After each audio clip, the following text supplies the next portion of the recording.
They buried this knowledge and replaced it with something far more expensive, a black material left behind after fire, something most people throw away without a second thought. But what if that same material could turn dirty, unsafe water into something usable? Because in survival, water is never the real problem. Unsafe water is. A river may look clear but still carry bacteria.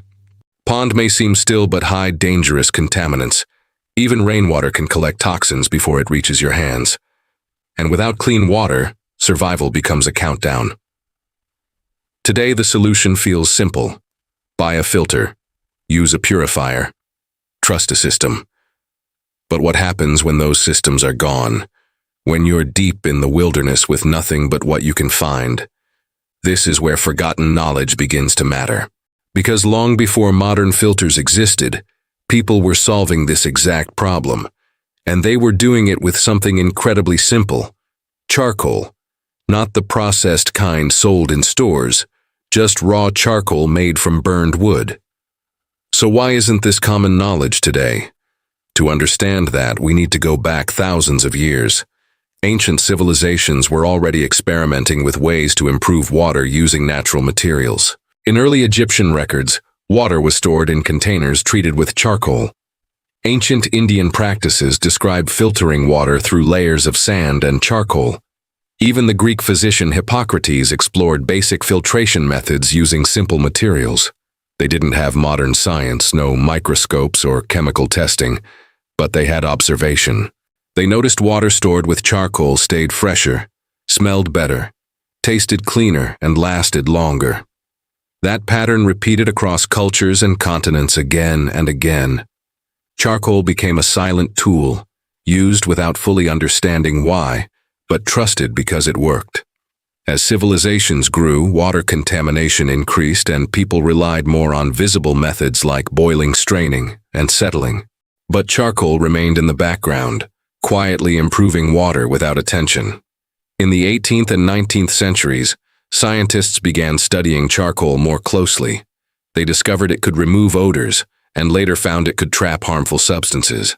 By the early 20th century, charcoal became a core part of filtration systems and was even used in military gas masks. Because of its ability to capture invisible particles, charcoal proved its power in science and survival. So if charcoal has been trusted for centuries, why do most people ignore it today? Why has this simple method almost disappeared from everyday knowledge? The answer isn't that it stopped working, because it didn't. It was transformed and refined. Modern systems upgraded charcoal into activated carbon, a processed version with greater efficiency and surface area, more powerful, but also packaged, branded, and sold. And as that happened, the raw method began to fade, not because it was useless, but because it wasn't profitable. Over time, something simple and powerful was quietly pushed aside. But here's what most people don't realize. Even in its simplest form, charcoal still holds a powerful property. A hidden property that works silently at a level you can't see. That property is what makes this entire method possible. It's called adsorption, not absorption. Adsorption. Absorption is when something is soaked in like a sponge. Adsorption happens on the surface. And charcoal is almost entirely surface. Under a microscope, charcoal is not solid, but filled with millions of tiny pores.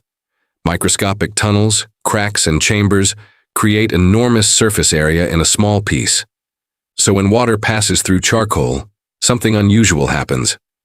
Impurities don't just flow with the water, they get pulled toward the surface and stay there.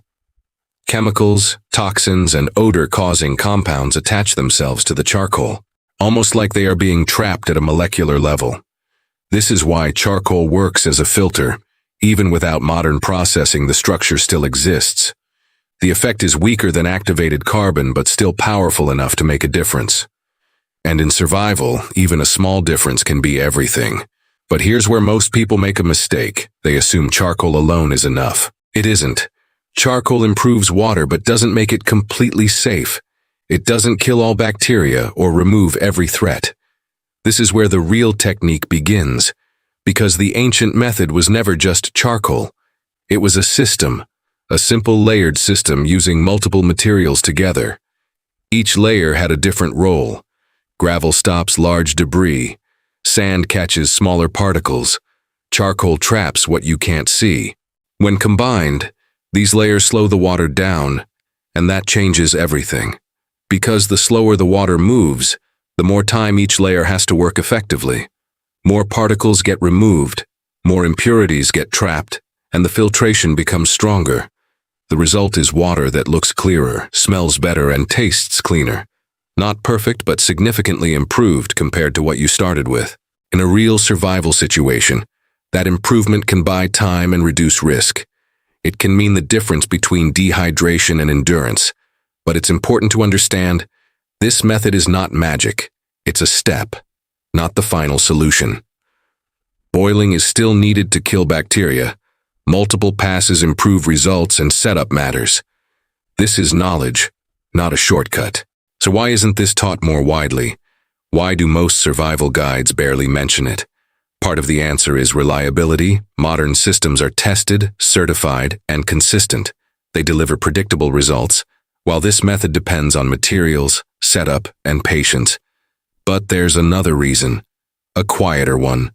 Simplicity doesn't sell. A system you can build yourself doesn't create dependency. It doesn't require replacement parts and doesn't fit into a product. And over time, knowledge that isn't packaged often gets ignored. Not because it's useless, but because it's easy to overlook. And yet this method has survived for centuries, used across cultures and backed by science. Still possible with almost nothing, still powerful when understood. Which brings us back to the beginning. A material most people throw away without thinking. Something left behind after fire. Something overlooked but still valuable. Because sometimes the most powerful survival tools aren't the ones you buy. They're the ones you already have but were never taught to use.